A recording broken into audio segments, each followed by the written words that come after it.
Welcome to Two Psychics. This is Michael Edley, Evidential medium and mystic, discussing all things spiritual. Hello, I'm Mary Amy of Two Psychics, an intuitive wisdom coach, tapping into your mystical life and sharing messages I receive about you.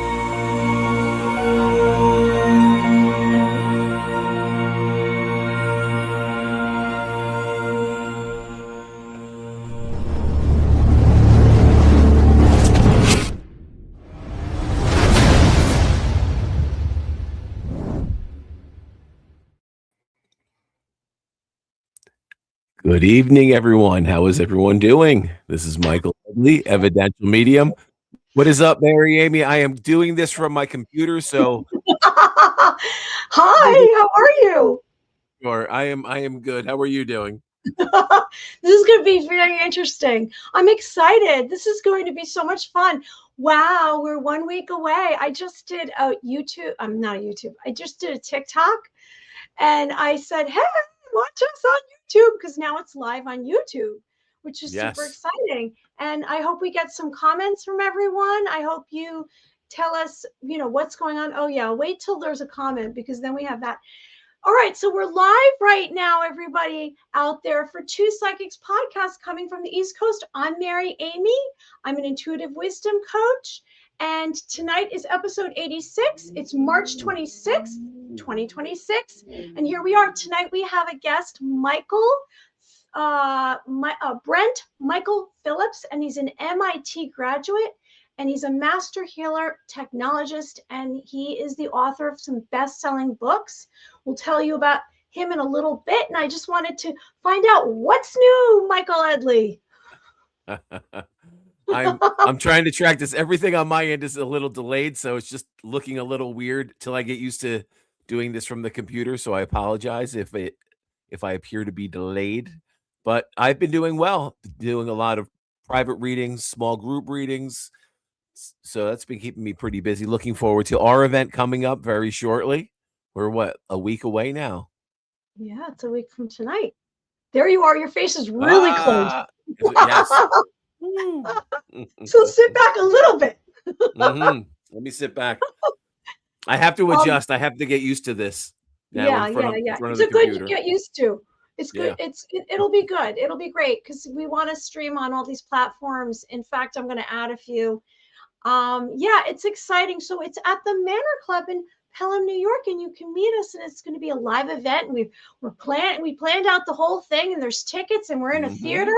It's going to be really exciting. We're even going to have afterwards a meet and greet. We're going to have questions, and we've been preparing for this. We've done some live events, and I'm going to be giving psychic readings. Michael's going to do a whole hour of mediumship readings.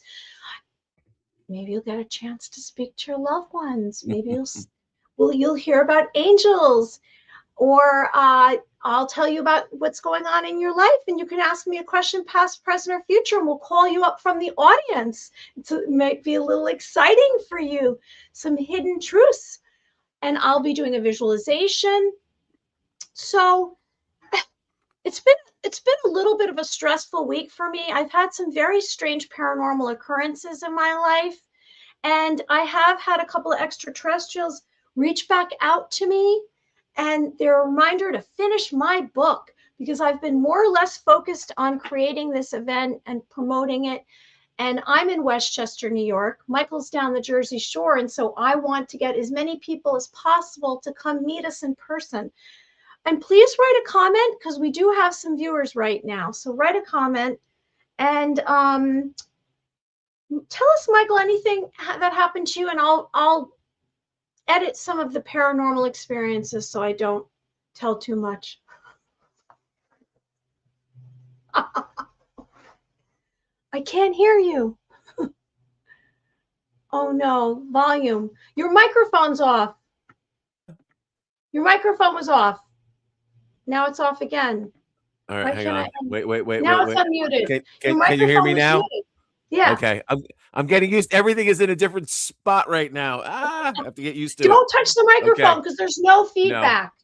No. Okay. I'll fix it if he comes up. Up. Here we go. We got a comment. Can't wait to come to the event. Suzanne.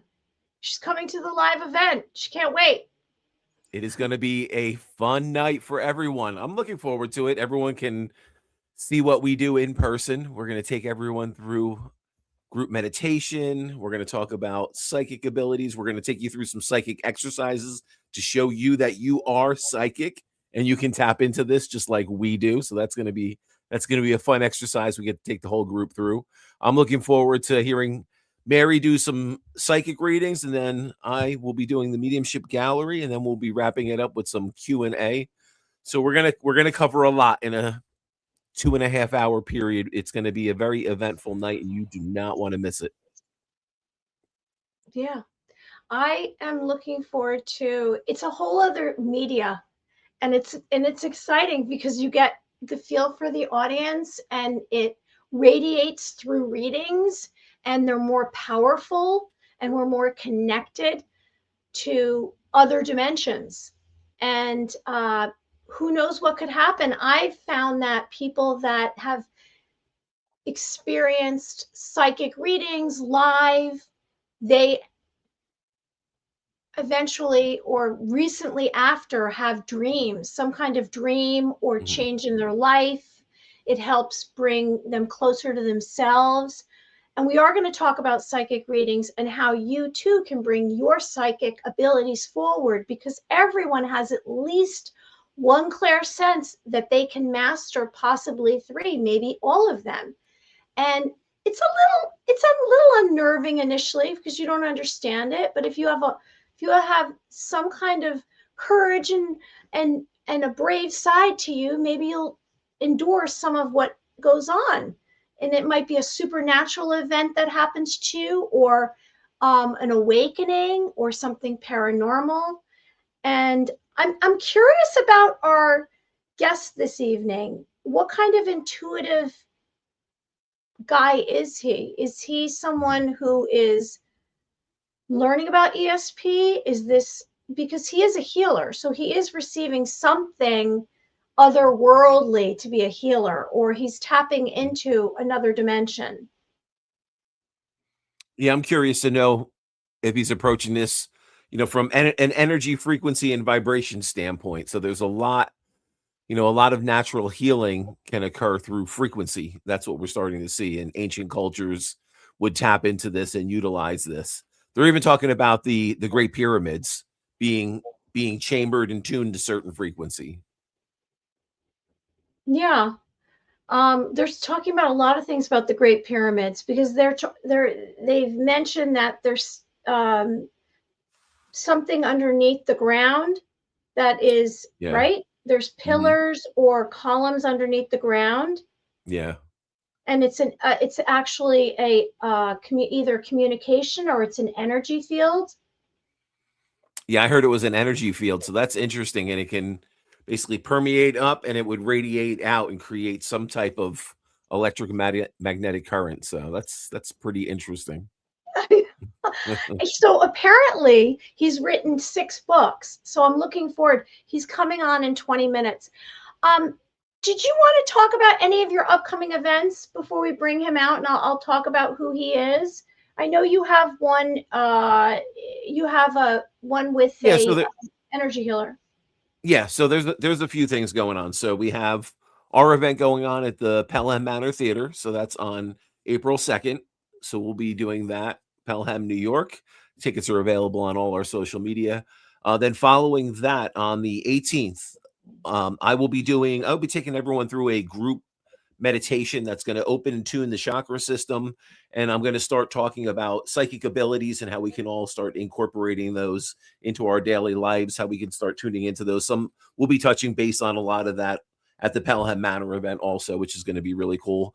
And then Mary, Amy, and I also on the 18th will have a booth. We'll be bringing any kind of questions you may have for us. If you want to talk to us in person, we will be there at the Bloom Women's Wellness and Health Expo, and that's in Wayne, New Jersey at the Wayne Powell. Let's see. Then I'm doing a smaller, more intimate mediumship gallery at Whole Body Wellness. That's in Forked River, New Jersey on Friday the 24th, I believe that is. And if you go on to any of my social media, it'll be on there.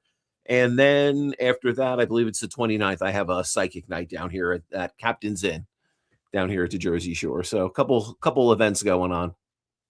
Yeah, your event on the 24th is at 6:30 with Hannah Mary Yes. at Manahawk in New Jersey. Yes. Yep. So I'm going to say some shout outs because we have some of our friends coming. We have Grace is going to be coming to the event. Excellent. And I know that we have some of our viewers that have been joining us every week. They're coming to our event. Mm-hmm. And so today I want to tell you, everyone, I spoke to this regressive hypnotherapist, Albert Crimmy, who we had a few weeks ago on our show. And he's going to be in New York during the summer. And we were talking about going and getting some kind of session with him, which is past life regression. And I had a lengthy conversation with him today. He's very personable and very warm. And I'm excited to meet him and do this. So you can do a session with him. And I'm going to say a little promotion right now because he's a fascinating guy. Now, he does these in person. He does not do them video chat. That's why I'm saying anyone in the tri-state area that's interested in him, if you want to reach out to him, he's going to be in New York over the summer. And Michael and I think, are going to meet up with him. And I have a couple of my other friends who are also going to meet up with him. And it's a chance to have an experience with someone and go back into your past life, and you feel safe doing it. Now, I've been hypnotized before, going back, maybe it could have been 30 years, more than 30 years ago. And you really have to be with someone that you trust. So I'm recommending that. Now, also, if you come to our live event, you're going to meet some other mediums and psychics. So you'll get a chance to meet people that are also maybe an individual that you're interested in doing a session with, or like Grace is going to be there, and she has her show, which, Michael, I just saw. Mm-hmm. I just saw your interview with her. Yes. Yeah, that was a couple weeks back. She just aired it, and I thought it was great. Yeah, Grace. What was it? Grace, Gina, and John. Yeah, they were fantastic. Had a good time with them. Yeah, they are. They get something out of you. They have the questions like bing, bing, bing, bing, bing, and then there's, and it's not like you can think about it. They're just asking you, and you're doing it. And now, did you give readings? I did. The funny thing is, we didn't anticipate doing readings live, so they didn't videotape that whole segment. And Grace was like, "Mike, is there anything coming through, or just out of curiosity, are you getting anything?" And obviously, when I'm doing an interview or something like that, I'm tuning into the energy of the situation. So of course, certain things are starting to come through, and we actually had such crazy information come through for them that I wish we had it all recorded. So much so that a few things came through for Gina's mom. Her father stepped in, and I didn't know anything about any of them. And so it was funny when some of their loved ones came through, and I wish we had it recorded. I think they want to do another episode where I'm doing some readings with them and some of their listeners, because we weren't able to capture that. So hopefully we'll have that some point over the next couple months. But it was good. Yeah. So I actually read for Grace, for Gina, and for John. And nice. It was very interesting.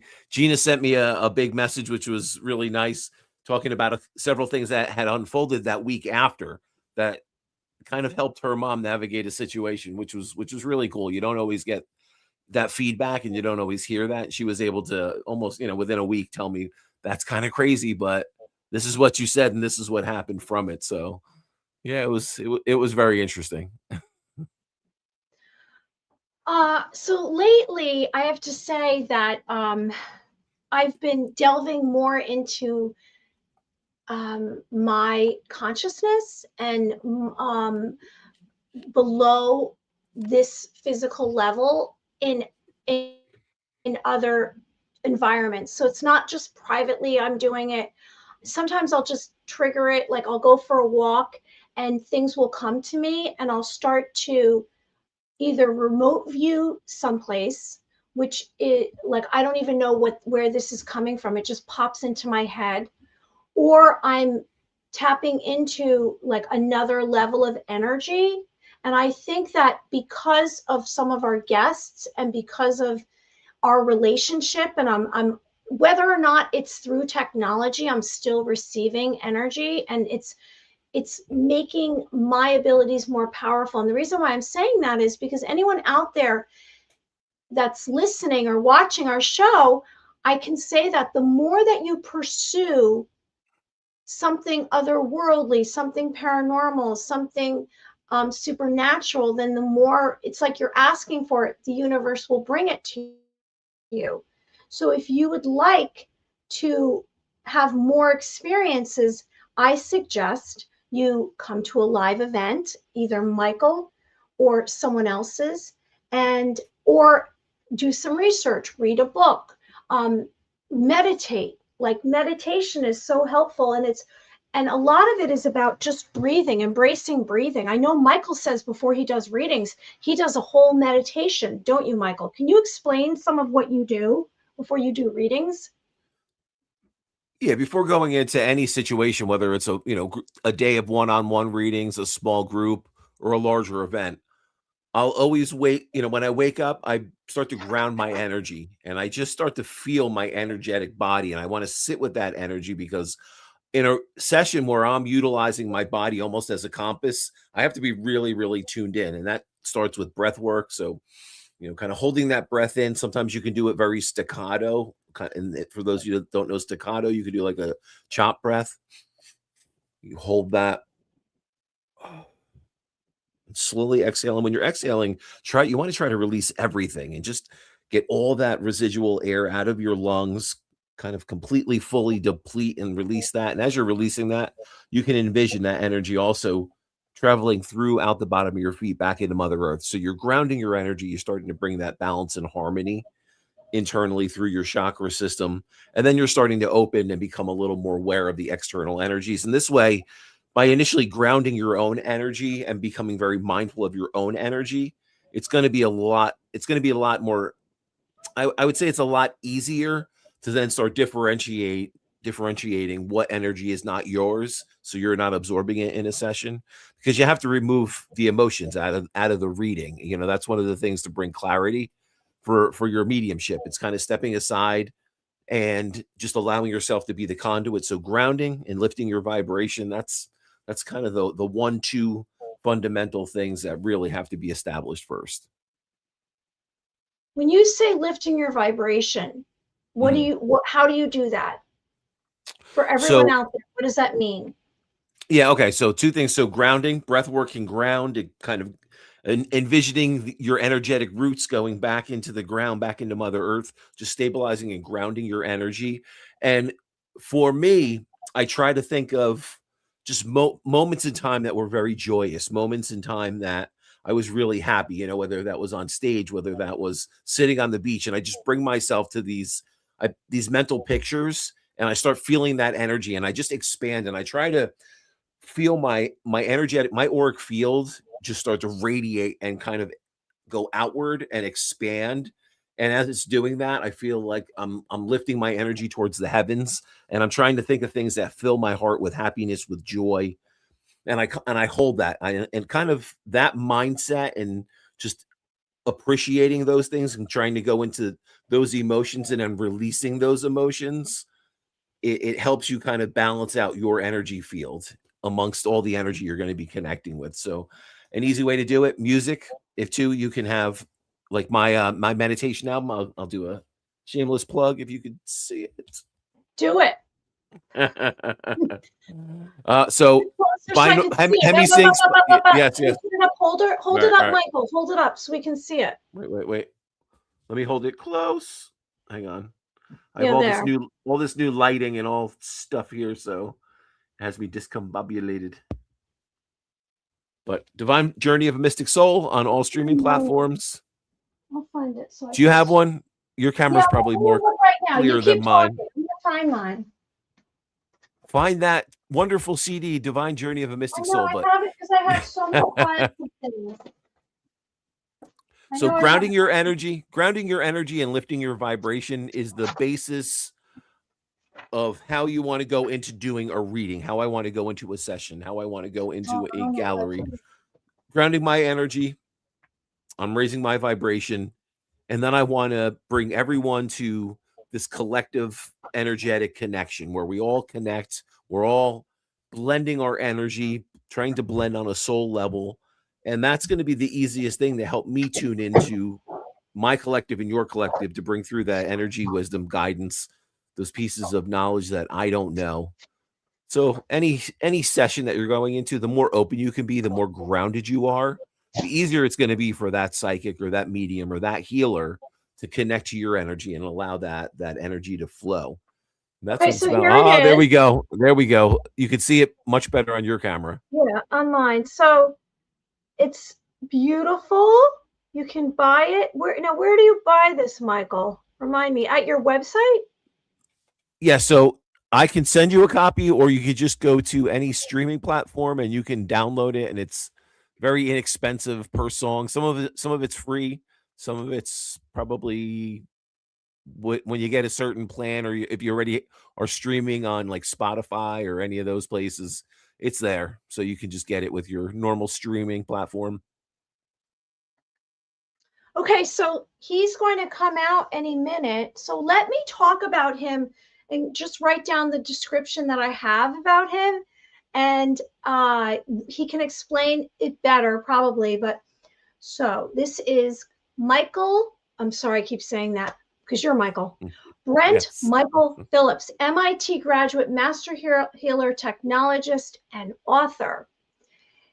And from his bio, he says, my own journey is a big part of why this work resonates. After graduating from MIT and creating the world's first 3D massively multiplayer online game, a devastating health crisis and a deep personal betrayal caused me to lose everything. And I explained that to you earlier, Michael. My health, career, and future, years of conventional and alternative treatments failed until a single energy healing session changed my life completely. That experience led me to develop Awakening Dynamics, a system that now has supported more than 1,900 documented instant healings and profound personal transformations. Along the way, I've written 6 books, including 2 #1 bestsellers, Living Proof and Thought Leaders Business Expert Forum at Harvard Business School. Okay, his website is... I know, awakening-dynamics.com.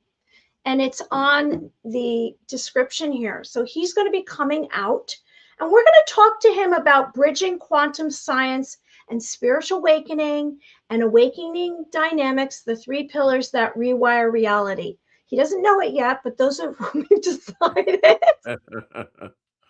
So that's going to be fun. This is who he is right here. And so we just are going to wait for him for a second. And all right, everyone out there, what are some basics of ESP? Before he comes out, I'm just going to remind everyone. So what I do, and not everyone is going to get there the same way. Michael just explained some of what he does, and I loved it, loved it, loved it. So if you want to recap that, you can listen back to this video. So what do I do? Well, I say that it starts with you. It starts with connecting to you. It's about embracing you, trusting, having self-willingness to do this, confidence, pushing away any doubt because you're not going to get any proof. Initially, when you do anything related to psychic abilities, unless you have a receiver and they're transmitting information to you, a sender and a receiver, unless they're sending information to you and you can ask them, is this what you were thinking, or this is who you are, you're not going to get any proof. So what do I do to start with?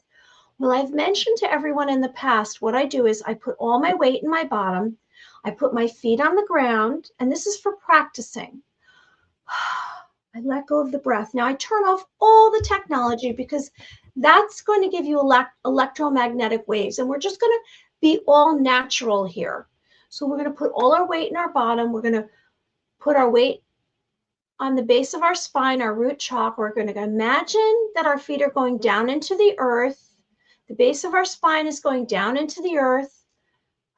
And we're calming down our system, our blood pressure, our heart rate. And we are going to wiggle our toes in the earth. And we're going to move our body around a little bit so that we're more relaxed. Our neck, our head, our torso. We're going to let all our tension that we have, that we carry around in through our arms, out of our fingertips. And we're going to let go of a breath. And we're going to remind ourselves to have gratitude for this moment. And all of the energy lies in this moment. Time and space is right here. This is where everything is. This is where our consciousness is. This is where the light is in this moment. It's not in the past. It's not in the future. Really, there's no such thing. It's all right here. This is where we create. And so we're going to really focus on breathing. And we're not going to go deeply into that because I know Brent's coming on. Up, and there he is. So we're going to tune into our heart. And we're going to ask ourselves, how am I feeling? And this is how we're connecting to ourselves, our life, our heart. And usually I have a one-word answer that I come up with. And I'm going to give a moment here, and everyone's going to ask themselves, how am I feeling? And I received calm. I'm calm and content. And that's kind of where you want to be. Now, if you say, oh, I'm aggravated, oh, I'm angry, then you want to ask yourself, why?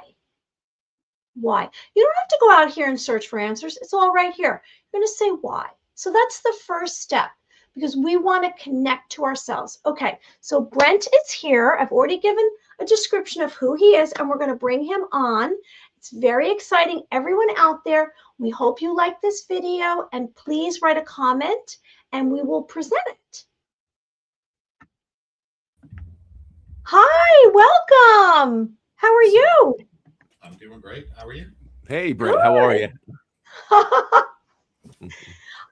So I'm Mary Amy. This is Michael Edley. I'm an intuitive wisdom coach, and Michael is an evidential medium. Where are you coming from tonight? I'm in Las Vegas. Oh, nice. And we are having a heat wave. So it was like 97 degrees today. Oh, wow. Oh, it's 30 something here today and went up to 49. Oh, see, we had it pretty nice at the Jersey Shore here. I think we hit lower 70s, so we're getting a little bit of that Nevada here. But how are you, Brent? So it's a pleasure speaking with you. I think one of the things that fascinates us about you and your background, we're almost seeing this hybrid connection between spirituality and scientific study. And I think a lot of what you do, you kind of delve or walk the line trying to bridge that gap and trying to find similarities or synchronicities that can bring them both together that maybe aren't the similarities are there. Maybe that is an underlying thing that's always been there that we're getting back to. So can you share a little bit about your journey, what you do, and talk a little bit about bridging that gap of spirituality and science? Yeah. So, I'll try to give a short answer to what I do. Then I'll talk about how I got here, because that was the really dramatic part. I like to think of myself as a sort of metaphysical engineer. In particular, I work with people to show them how to use the power of the mind. A lot of work with the subconscious, manifesting, intuition, energy healing, and also just, really deep internal evaluation of how do we process our relationship to the space around us. How do things affect us? How much do we suffer? What do we think we are? And really, I see it as my job is to be a kind of lighthouse. That my job is to help everyone I work with get to where they're going faster, easily, more safely, and with less expense than they could otherwise. And what I've found is most of us, almost all the problems in our lives are self-inflicted. Almost all of them. And I want to show people that most of us can't see our own issues. And my goal is to just hold up a mirror to people and go, hey, this is what's going on in your life. If you want a different result, make this change. But again, a lot of it is working with the power of the mind, a lot of subconscious reprogramming, entrainment meditations, things like that. And my whole thing is really simple, that I want to bring the rigor of science and engineering to the world of woo-woo, to intuition and energy healing and angel readings and all that. And so I'm very much a no-nonsense kind of person. I'm all about results from what works. And I see healing as more of a technology than anything. Is it spiritual? Sort of, but everything is spiritual in a way. The whole universe is one source. And so my job is really, scientists have done a pretty good job of articulating what we call the physical laws of the universe, such as Newton and Einstein and the law of gravity, Maxwell's and electromagnetism. And basically, by understanding the laws, we can then build technology to use them to our advantage. So we figured out electricity. Now we light our homes and run microwaves and all these great things, right? I want to bring an understanding of the metaphysical laws and how we can understand and use them as technology too. So things like the law of attraction, the law of cause and effect, the law of equivalent exchange. So it's really, it's a simple process of, do you want to use technology to make your life better? If you don't, that's okay, right? But if you want to use technology to make your life better, I would love to help. Because I found some really cool technology that almost nobody knows about. And it's funny that I say that, because had you told me 30 years ago that I would be a professional energy healer and a spiritual teacher and write books about the subconscious mind, I would have laughed you out of the room. That would have seemed completely crazy, because my background was 100% science and engineering. It was funny that when I went to college at MIT, I discovered the internet, which, I got there in the 1980s. No one had heard of the internet, right? And I decided this is going to be my thing. And my original career path was I wanted to be a video game developer, because I grew up playing video games. I loved Pac-Man and Donkey Kong and all the classic video games growing up. I wanted to make video games. And so I went to MIT, got my bachelor's degree, my master's degree. I was working on my PhD, and that's when the internet boom hit. And I'm like, wow, this is going to be my gold rush, right? And long story short, I left MIT.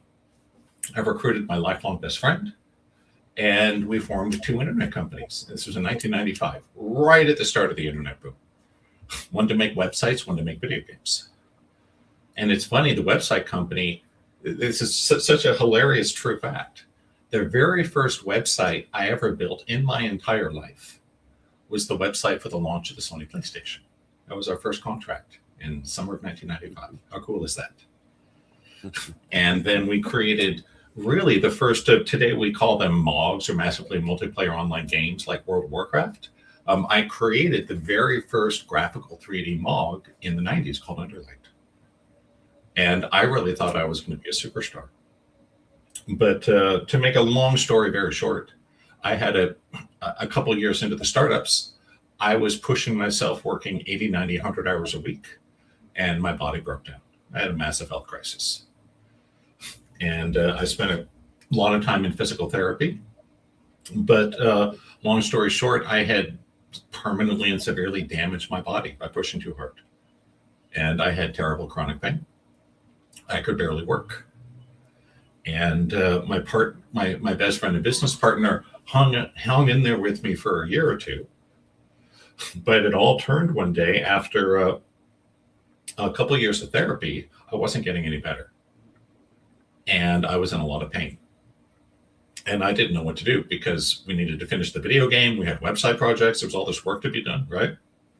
But I had an appointment to see the head doctor at the Kerlin Job Clinic, which is one of the top physical therapy clinics in the world. And I thought, wow, I'm finally going to have a solution, right? I've had this terrible chronic pain for like 2 years now. I can barely work. Please fix me, doctor. And so I went in to see the doctor. And I remember he looked at my charts and medical records. And he just looked up at me and closed everything and said, I'm sorry, son, nothing I or any doctor can do here. You're never going to be able to work, and you're never going to be out of pain. And he recommended me for lifetime disability when I was still in my 20s. And when I told my best friend and business partner, he said, I thought he'd be all hanging there, Brent, we'll get through it together, something like that, right? He was like, sorry, if you can't work anymore, you have no place here. So I got fired from the positions at the companies I had founded. He forged documents and sold the website company for millions of dollars. And I was left broke and in incurable chronic pain, being told by the best doctors that I would never be able to work again and I had no chance of recovery. And I found out a little later, the reason he pulled all that was he had been secretly dating the woman that I was in love with and had started seeing. And he just saw the thing with the doctor as an excuse to get rid of me. And that was really devastating because I lost my health, my career, I lost all my money, I lost my education, I lost the woman I was in love with, and I lost my lifelong best friend. I don't want to dwell on it, but it's difficult to put into words how devastating that was, especially at such a young age. But I didn't give up completely because I had a friend of mine turn me on to positive thinking. And he said, hey, Brent, when life's really got you down like this, we need to turn to positive thinking, right? And this was back in the 90s. We called it positive thinking. Nowadays, of course, we call it the law of attraction, all the same stuff. Right. So for about 6 months there, I became this positive thinking warrior. I put power words on my walls. I said my mantras 108 times every day. I went to my mastermind. I forced myself to think positive and, was somehow expecting miracles to occur. And nothing changed. So after about 6 months of that, I decided positive thinking doesn't work and gave up on that. Then I got into alternative medicine, which was really exciting at first because the way I grew up, my parents were just kind of like, oh, alternative medicine, that's like for hippies or people that are too dumb to go to a real doctor, right? So I had never seriously considered it. But I had a bunch of people say, hey, Brent, give it a shot. You got nothing to lose, right? Try acupuncture, see if it helps. And so long story short, I spent the next 5 years living with my parents, running up a gigantic credit card debt, doing alternative medicine.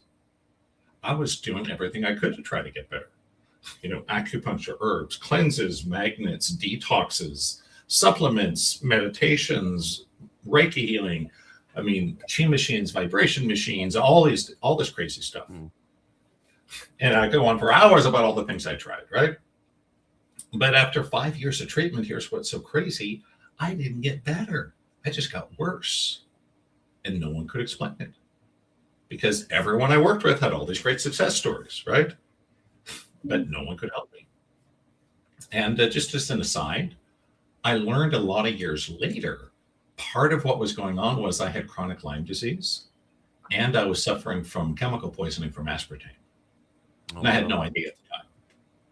But that wasn't everything, but that was part of why all these treatments didn't help. There was just something so systemic, so basic wrong in me, nothing could help. And when I say I tried acupuncture, I don't mean I had 3 sessions. When I say I tried acupuncture, what I mean is I went out and did research and found the best Chinese doctor in town. And I saw him 2 or 3 times a week for 2 years. So when I say I tried acupuncture, I spent like 2 years and 20 grand on it, right? But nothing made a difference. And it all came to a head shortly after that because my parents got divorced and I had nowhere to live. And so now I'm renting this, crappy little apartment, taking cash advances on my credit card, which is, by the way, terrible financial strategy, right? But I had no other option because my disability benefit barely covered my rent. So I was just going deeper into the hole every month and I didn't know what to do. And I had been approached by a doctor who was doing a special research study. And he had an experimental surgery and knew one of my physical therapists and she had recommended me to him. So I went and met him and he thought I was a great candidate and I was accepted into the study. And I was going to have an experimental surgery on my elbow that he thought could help relieve some of my pain. And so sounded like a great deal, right? Wouldn't cost me anything because it was a research study. I just had to show up and maybe it would solve my life. So anyhow, I went and had the surgery. And let's just say, if it had cured me of all my pain and I lived happily ever after, I probably wouldn't be here right now, would I, on this show? No, the surgery was a disaster. And when I woke up, my right arm was paralyzed at the elbow. So that was kind of rock bottom. Again, long story, very short. It was paralyzed for 5 months.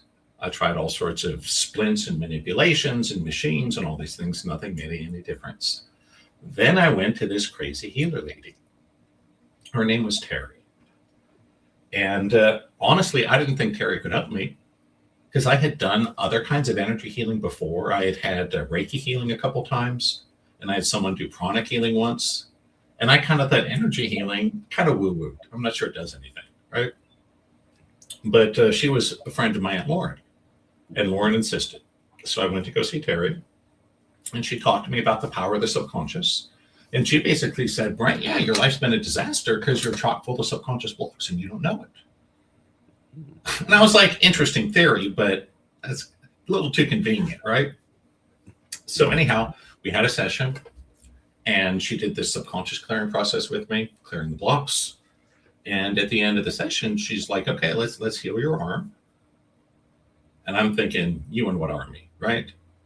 My arm had been like that for 5 months. I'd had manipulations under anesthesia. I had had dynasplints. I had had a CP. I had done all these things. Nothing, my arm wouldn't go. And anyhow, Terry's like, let me try. I'm like, sure, whatever. And here's the crazy thing. When she was doing this whole process, it's all done with the mind. I was sitting across the room from her the whole time. There was no touching on the body, nothing you take, nothing like that. All done with the mind. And she kind of closed her eyes and went into a trance. And it was about 30 seconds later, there was this loud pop in my elbow. And it was so loud, it stunned me. I was like, whoa. And Terry must have heard it because I remember she opened her eyes and she's like, let's try your arm. And I did. And honestly, I could not believe it. I could move my arm again. And that was the miracle that turned this very skeptical, grounded scientist and engineer into someone who, at that moment, I dedicated my life to understanding energy healing and intuition and the law of attraction and all that cool stuff. But again, my goal is to bring some rigor to it. It's not just do a magic recipe and hope it works. That's how when I learned this stuff, that's how it was almost all taught. Here's my little magic formula. Try it. Hope it works. If it doesn't work, too bad. Try to do something else. I'm not like that. I'm like, okay, let's study and analyze the problem, find the core, what's really going on, make an adjustment, and then everything should work. Why? That's what they taught me at MIT. That's what engineers do. And so in terms of how this affected me, it was, enormous, totally life-changing. Because one, I had just experienced a miracle. Basically proof that magic is real. That on its own would be life-changing. Second, I got my arm back. That was on a very practical level, life-changing. Now I could floss my teeth, right? Now I could cook food. You have no idea when you only have one arm, how many things you can't do. Anyone that's curious, try it sometime. Tape one of your arms in your pocket all day. It's a lot harder than you think. It really is. Yeah. But number three, it also gave me a new career. And I want to be honest about this because I don't want people to get the wrong message. It's not like I went and saw Terry and then my life was perfect after that. Right? It wasn't a fairy tale. This isn't a movie. What did happen was my right arm, I had not been able to move for 5 months after the surgery. That part instantly healed. Never gave me trouble again. But here's the thing. All the chronic pain and long-term injuries and illnesses I had that led me to have the surgery, none of that healed in an hour. That took a lot more work. And it was measured in months and years. But after a few years of work, I was able to reduce my pain significantly. I was able to come off disability. I was able to start a company, start doing healing professionally.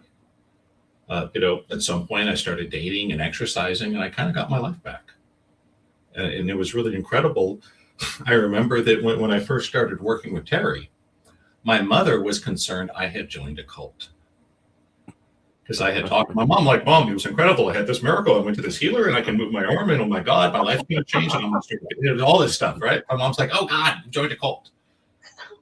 But then it was so funny. After I did the training with Terry and I learned how to do healing, I remember I went to go see my mom, and she had an issue her whole life. She had polio when she was 4 years old. And she was paralyzed for months. And she had a lot of lingering damage from it, including what they call post-polio syndrome. Very common in people of that generation. And I was visiting her, and she was complaining a lot about it. And I remember thinking, oh yeah, Terry taught me a specific technique for post-polio syndrome. And I said to my mom, I want to do this technique on you. And she's like, sure, whatever, right? And she woke up the next day, her pain was down 90%. And that's what made her a believer. Wow, that's incredible. Yeah. There were more miracles later, but that was the one that changed her mind. And then I remember the next time I saw her and Terry, my mom went over and hugged Terry, crying, saying, thank you for giving my son his life back. So I thought that was pretty sweet.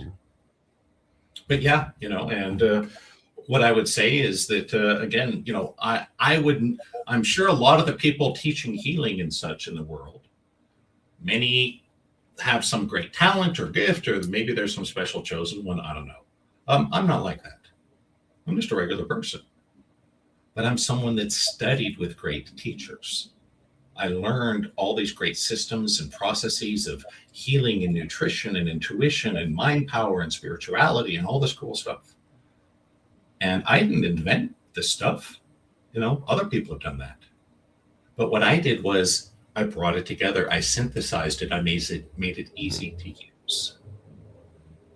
Think about the difference between like the old punch card computers in the 1960s versus like the first Apple Macintosh. Why was the Apple Macintosh or the Apple PC such a big deal?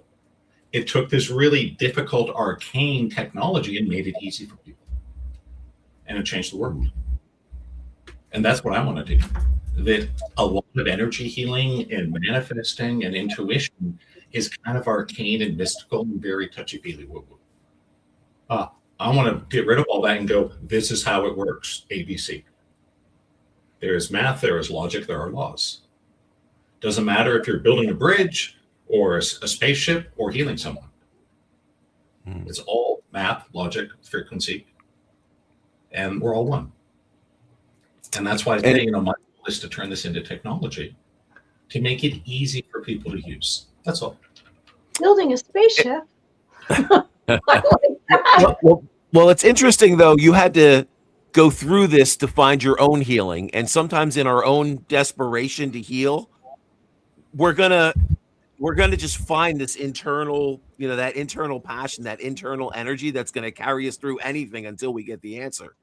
So I think out of your own desperation for healing, you were truly able to go to a point of researching and probably trial and error and really getting to the truth of what's going on with this. And you're exactly right. And I'll admit this, that you'll think this is kind of funny. True story. After I had the first miracle with Terry, I'm like, I want to be a healer. I thought learning healing would be easy. Why? I was a superstar in school. Valedictorian, National Merit Scholar, straight A's at MIT. I go on and on, right? I was off the charts. I was terrible at it. I couldn't do it at all.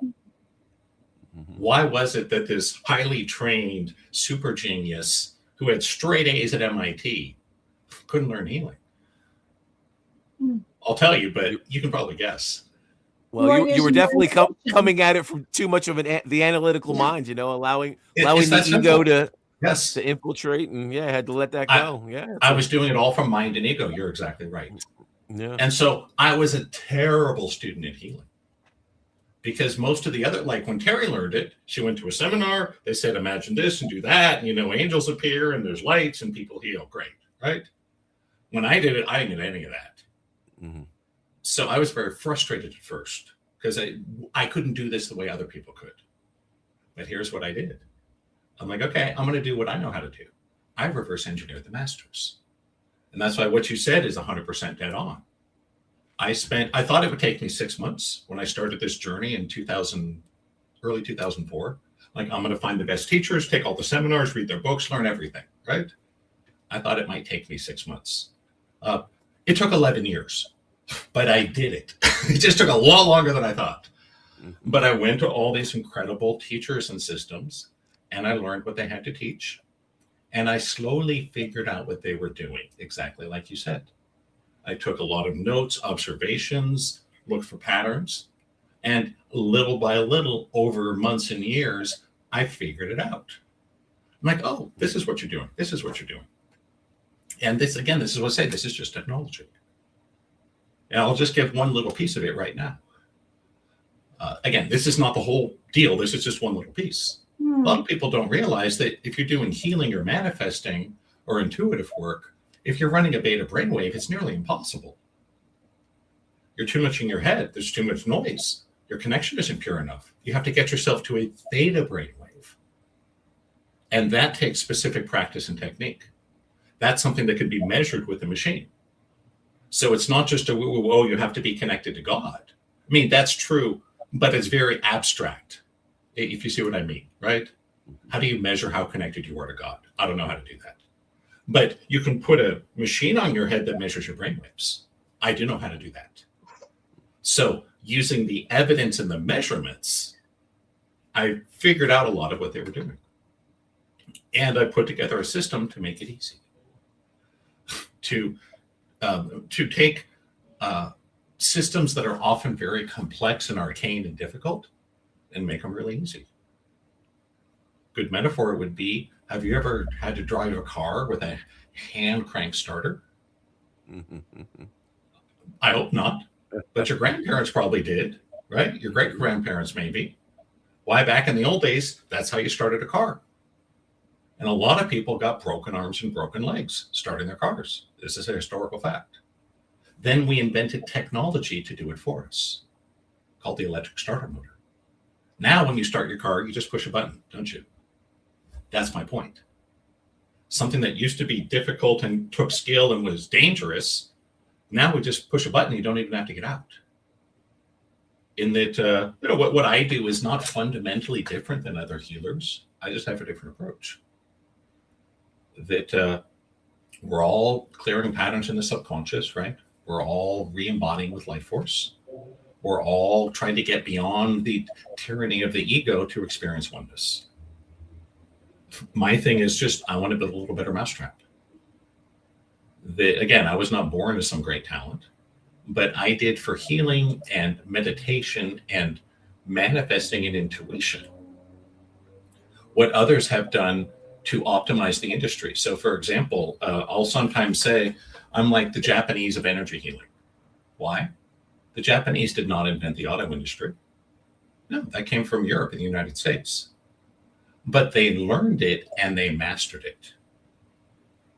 They created a better process for producing cars than the rest of the world had. And that's kind of what I've done with healing. If you go in, there's many different modalities that work on the basis that we have subconscious blocks, and we go find them and clear them, and then your life can improve. And that's part of what I do. You can do that with NLP. You can do that with Psych K. You can do that with theta healing. You can do that with emotion code or healing codes, or you probably name 50 other modalities. My point is, what I do isn't fundamentally different than them. And just like you get a Chevy or a Mercedes or a Toyota, they're all basically the same technology, aren't they? They're all cars. But some are more technologically developed than others. So do you want to ride around in a Model T from 1917 that you have to hand crank to start, that has no windows, no air conditioner, no power, anything, that can only go 13 miles an hour? I don't think so. You want like a modern Porsche or something, don't you? It's fast, it's comfortable, it's easy to drive, it has a great stereo, right? It impresses your friends, it can go on the freeway. It's just, the difference is just technology. And what I want people to hear is Certainly, I'm not the right teacher for everyone. There's no one teacher that's inherently best. That's silly. It's a matter of how well aligned you are with someone, right?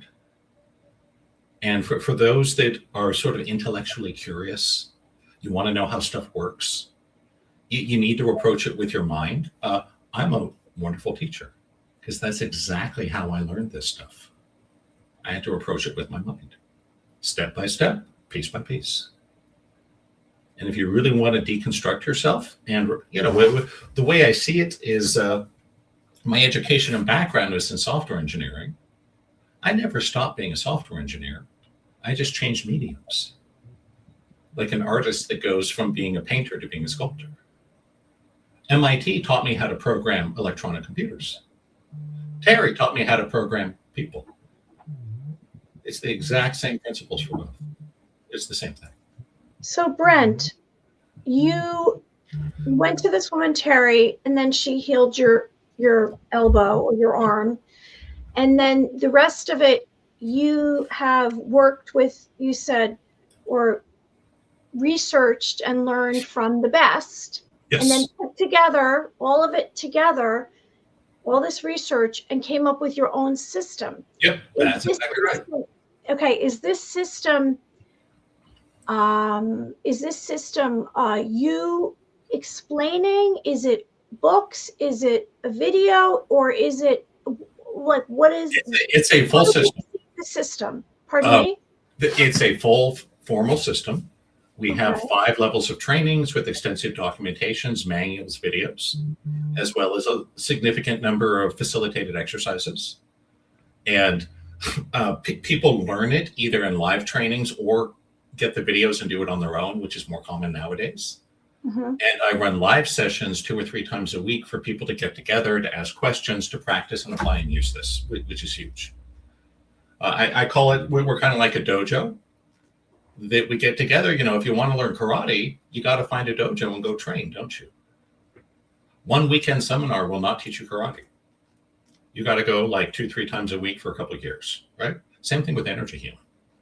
So I provide not only the training, but also the environment for people who actually want to learn this. So generally people get the trainings, go through some of it on their own, join the groups, and then it's all hands-on.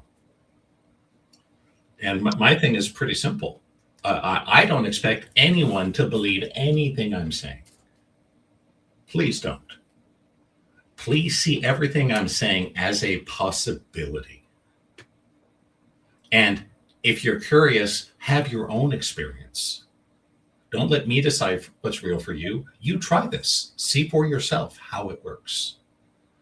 It'd be like trying a new food. How do you know you don't love it till you try it, right? Same thing with this technology. It's something most people don't even know exists. I would love for people to try it. There's so many benefits because it's a rewiring from the inside out. Oh, just one piece of it, one tiny little piece, we can knock out most allergies in 15 minutes.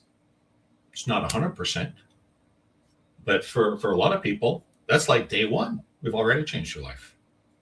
Then we'll teach you how to clean your space, how to bless your food. We'll show you how to clear blocks, how to do group healings the right way. And again, there is a technology and process to all of this. That, it is engineering in the sense that there are ways to create healing and manifestation that work in ways that don't. Just like there's certain ways of building a house that work and a lot of ways that don't. Or an airplane, right? People tried for thousands of years before we figured it out. There's certain ways to build an airplane that work and they fly. A lot of other ways that don't, they crash.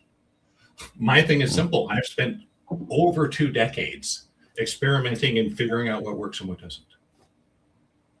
I would love to share that with you.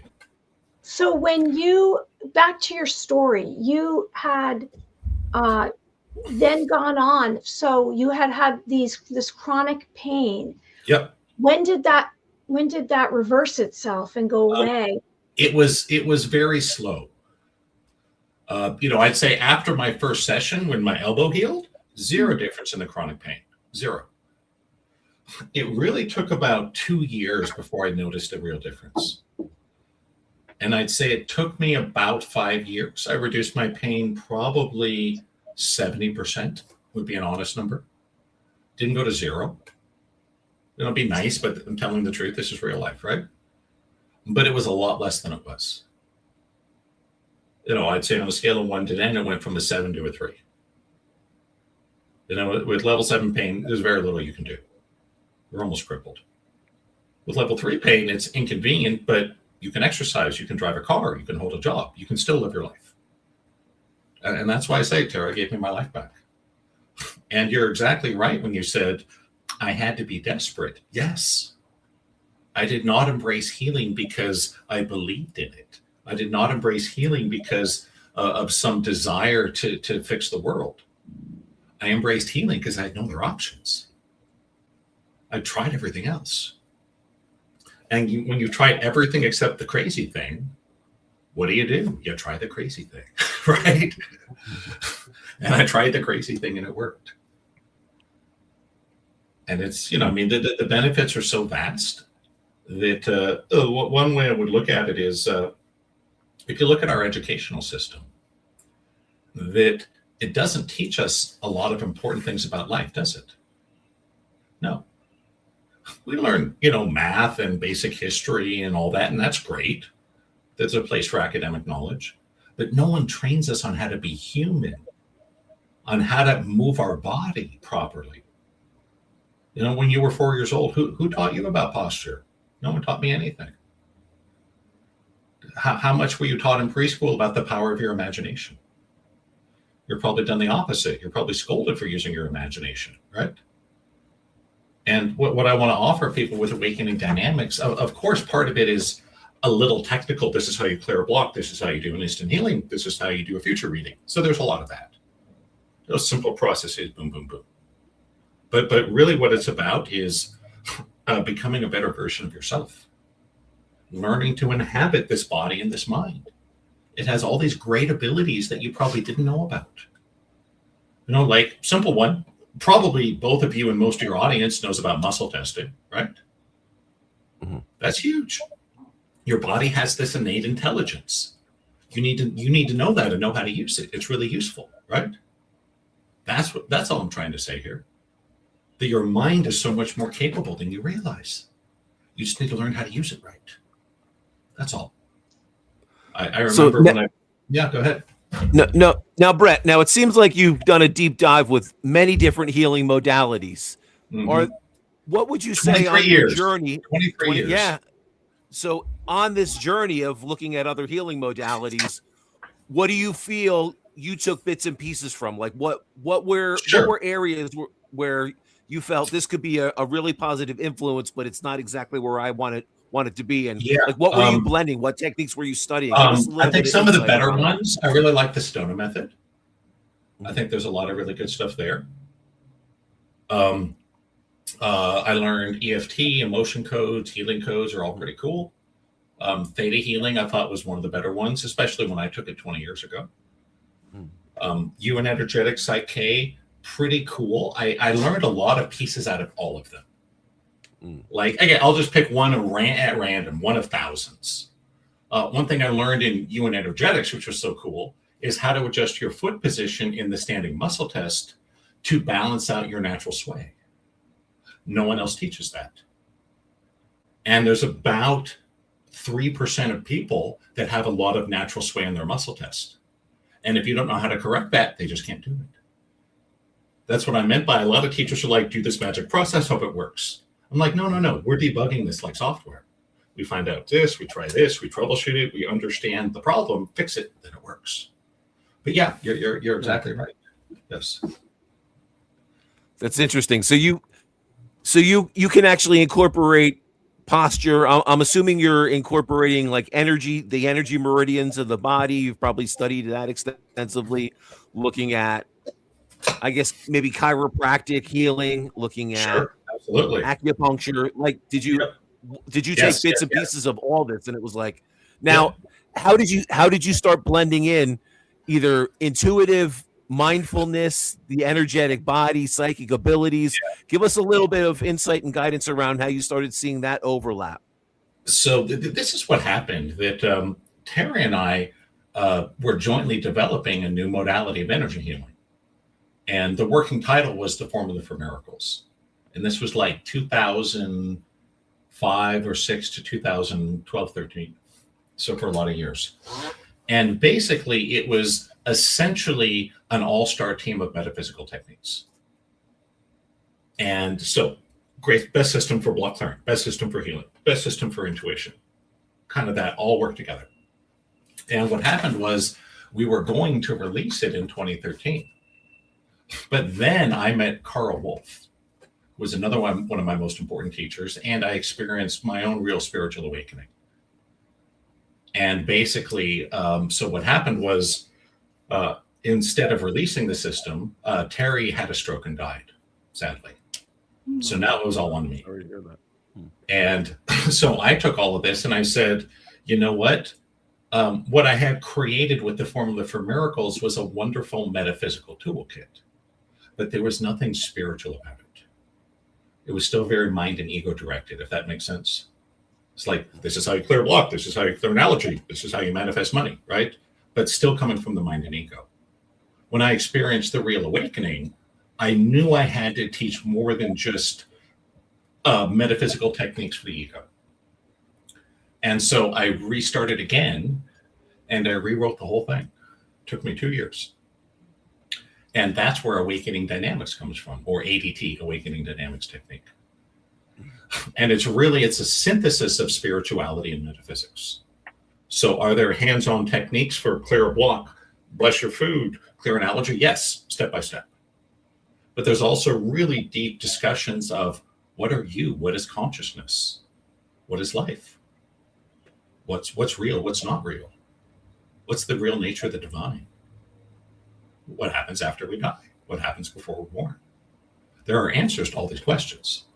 Those are the spiritual parts. And I think the most spiritual part of it is simply, as you process your consciousness every day, what's your experience like? Are you struggling? Are you suffering? Are you in pain? Are you having joy? And just know that if you aren't experiencing your life the way you'd like to, you can make adjustments and change that.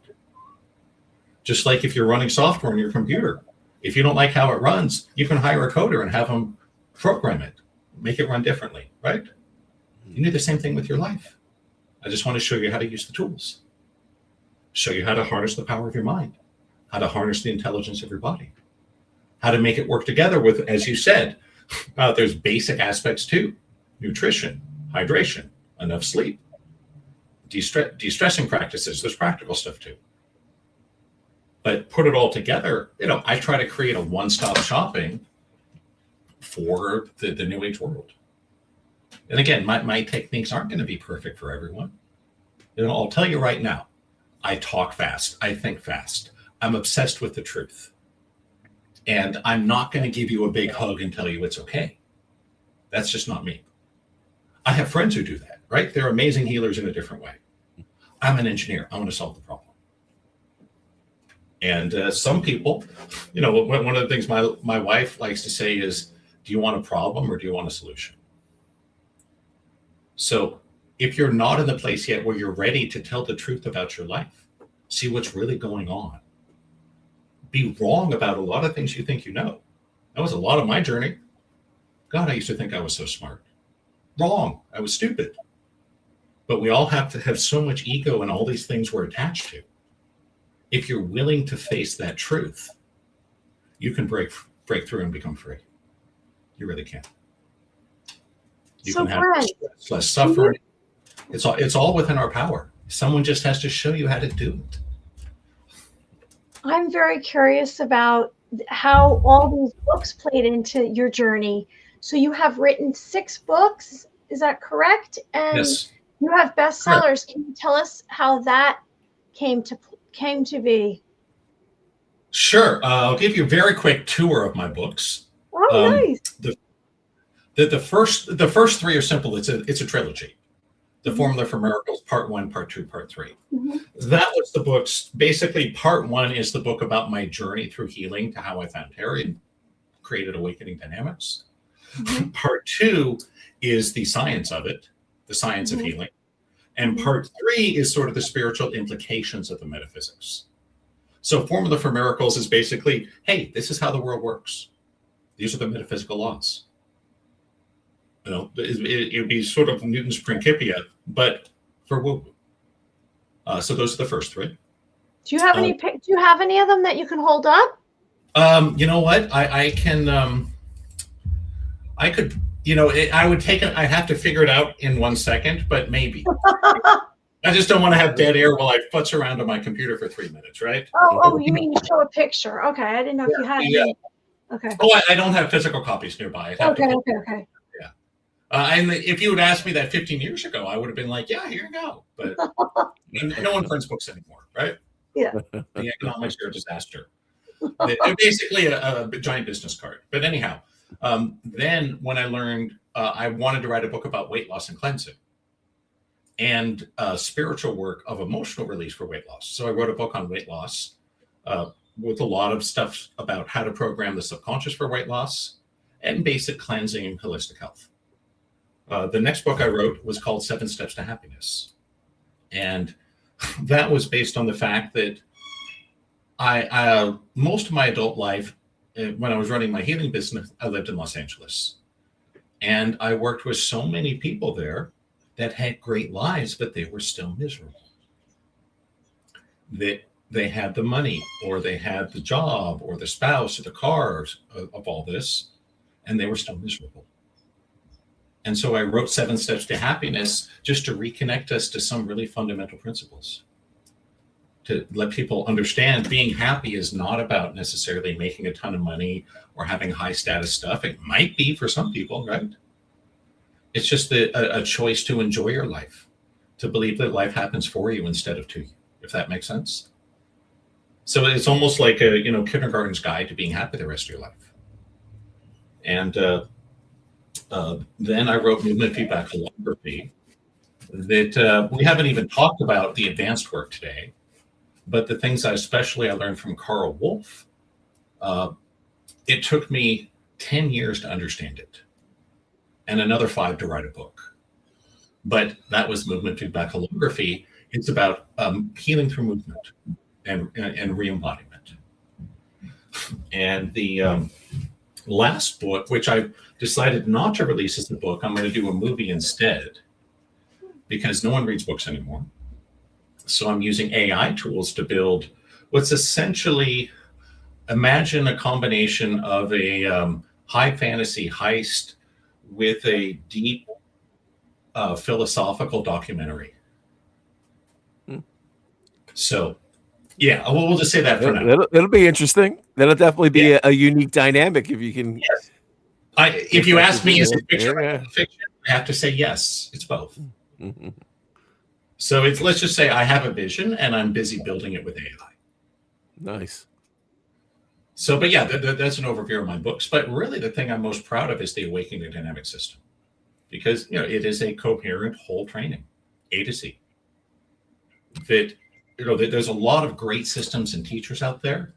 But what I found is most of them have like one great idea or breakthrough or discovery. And then a lot of mediocre content to pad it out. To take more time. My goal is to give you just now, Brent, if someone goes on that journey with you, the that awakening system, what does the process look like for someone that's embarking on that journey? Like where do we start? Is it the feel of the body? Where? Yeah, we start with a short self-study training just to teach you the basics with videos and manuals. Then you come join the practice groups and we do the hands-on. So the way it works is we have 5 levels of training. I ask people to do the level 1 before they join the groups. But you just do the level 1, then you join the groups. Then it's 99% hands-on from there forward. There's 4 other levels you can fill in at any point when you want more process, deeper, more powerful, faster, more advanced. But that's really all there is to get started. You do the level 1 training. And we even have 2 versions of that. We have a quick start version for people that are like, don't make me read or learn anything. I just want to do it, right? Keep it real short. And then there's the comprehensive training, which is the same material, just in a lot more detail. So you can go through either of those and then come to our groups.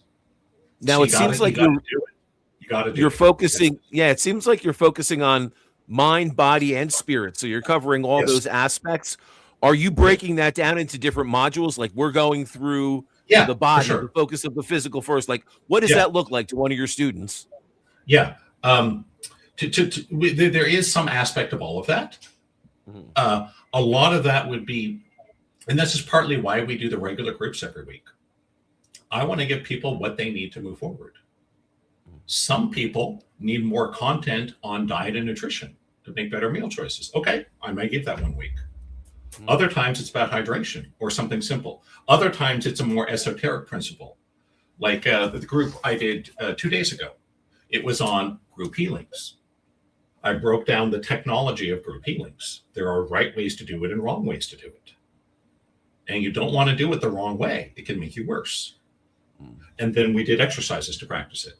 So that's what it's like. So basically, you watch some videos to learn the basics, and then you come to the dojo and practice with us. Everything from there forward is hands-on. And my role is simple. I've read thousands of books. I've attended hundreds of seminars. I've listened to, great teachers, speakers, authors, etc.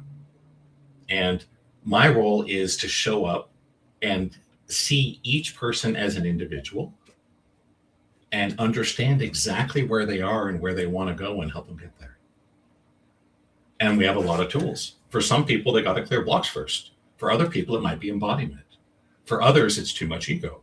Others may have to develop their intuition. There's a lot of pieces to it. It would be like being a sports coach. Well, you have a baseball player. There's a lot of pieces to it, right? Swinging the bat, throwing the ball, sliding, running the bases, maintaining your equipment. So my goal is to work with every person, and this is why I keep the group small. A typical group will be anywhere from 3 to 10 people. And, it's like, hey, what do you guys need help with? And then I'm here to give them the piece they need. Because again, I have so many tools that I would overwhelm you if I gave you all the tools. I actually have one student who went through all of my material. It took him 4.5 years. But he read every book, every masterclass, every YouTube video, every manual. He went through all of it. It took him 4.5 years. The reason I do live groups is simple. I don't want you to take 4.5 years to find the answer. I want it to be 4.5 minutes, right? So come to the group. I'm like, okay, this is a piece you need. Work on this. Oh, this is a piece you need. Work on this. No different than if you went to the dojo, right? Sensei may say, hey, you need to work on your sidekick. You need to work on your reverse punch. This is how we get better. But it's, I used to do long, grueling seminars like everyone. And I found, what the problem with long, grueling seminars is? They're long and grueling. It sucks. Like, why am I paying money to do something that sucks? So that's why most people do it on demand. You watch 30, 40 minutes a day for a couple of weeks, you got everything. And then again, we do live groups 2-3 times a week. Because you got to practice it, you got to apply it. Just so everyone listening knows, going to a seminar is great. Learning a new technique or system is great. But if you don't actively apply it and drill it and train it into your nervous system, there's going to be almost no long-term benefit, right? Imagine if you went to a guitar seminar, but you never played guitar. After that, would you get much long-term benefit? No. It's nothing personal. It's just how life works, right? So that's why I really emphasize the community, the support, the interaction, the hands-on. So can you talk a little bit of... Oh, no, I'll let you go, Mary. Let me just ask a question. So you're teaching people how to be healers, and during this process, they're also healing themselves? Yeah, and it's a great question. About 80% of my audience just wants to heal themselves and their life and their family. They don't want to be a business or do sessions or anything like that. About 15-20% of my students do want to be professionals. So I have tracks for both. I have the full comprehensive track that will train you A to Z on being a healer. You want to be a master healer in 6 months? I know exactly how to make that happen. You just got to show up. I have the technology. I also have what we call the fast track. That's for people that just want to do the work, that aren't interested in all the details or building a business or doing anything like that. So you find both. But most people are just in it to improve their lives. But, it's funny. When I went to Terry, I wasn't expecting to become a professional healer. And look at me now. And I'd say I can name at least 3 or 4 of my top students that when I first met them, they had no idea, no interest in being a professional healer, but that's what they do now. So there are some of us. So one more Can you question talk about? I just have a follow-up. Yes, sure. Because it's pertaining to what you just said. Okay, so if you have someone come to you and then they become a healer. Yep. And so do they, like, they're now being a healer based on what you just taught them? Yep. And then, but are they going on to also create other healers with your process? I do have a teacher training for those that are interested, yes. Okay. So I can give you the training and certification to go teach people how to be healers. That's the highest level step. But yes, it's there for sure. I have the community, all the trainings, all the materials. Yeah, you just got to show up. Just like, the karate dojo's there, just show up. They'll give you a belt and a gi. Go. Try it, see if you like it. And that's what I encourage everyone. Try it, see if you like it. You may love it. This could totally change your life. You might become one of my most dedicated students. You may not, and that's okay too. Keep trying stuff, right? Listen to more podcasts. Check out someone else. But try it. Is that obviously with a more mainstream audience, everyone will just think we're crazy, right? When I say there is a formula for miracles, I'm serious, people. This is not a joke. This is not a come on. This is real. It'd be like if someone built a helicopter in, 15th century Germany. No one would believe them. It's like, dude, you don't have to believe me. Come for a flight. Get in it, and I will take off. Right? So that's what I want you to do. Just try it. Can you talk about 2 of the most significant energy healing, I guess, processes that you saw? Like, was there a dire circumstance that? Oh, geez, there's been so many. Yeah, share a little bit of that with us.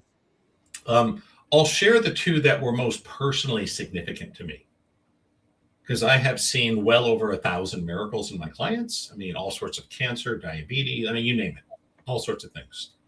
But the 2 biggest to me personally wasn't my elbow. It was number 1 it's funny, they both happened in 2010.